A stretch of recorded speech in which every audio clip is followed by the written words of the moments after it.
Hello guys, नमस्ते, प्रणाम, जय माता दी, राधे राधे, हर हर महादेव। तो आइए आप लोग के बीच बहुत ही सुंदर मैं एक देवी गीत लेकर आई हूँ। आप लोग अपना दुलार प्यार आशीर्वाद जरूर दीजिएगा और सब लोग से ही रिक्वेस्ट है कि वीडियो फुल वॉच करके देखिएगा, तभी गाना का आनंद आएगा।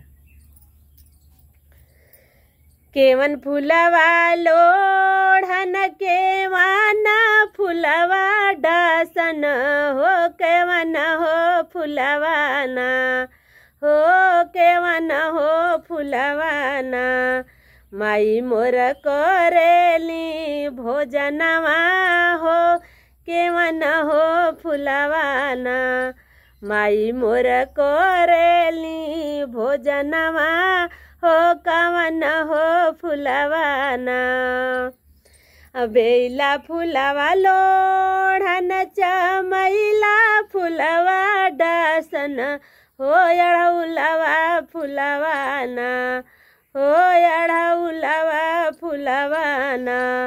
माई मोर करेली भोजनवा हो, अड़ौलवा फुलवाना। माई मोरी करेली भोजनवा हो, अड़ौलवा फुलवाना। केवन फुलवा फूलेला साझिया सबेरवा हो, केवन हो फुलवाना हो, केवन हो फुलवाना। फूले ठीका दुपहरिया हो, केवन हो फुलवाना। फूले ठीका दुपहरिया हो, केवन हो फुलवाना।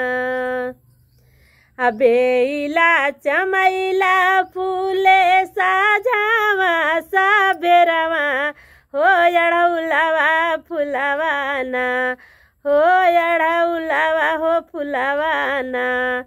फूले ठीका दुपहरिया हो, अड़ौलवा फुलवाना। फूले ठीका दुपहरिया हो, अड़ौलवा फुलवाना। नमस्ते, प्रणाम, राधे राधे।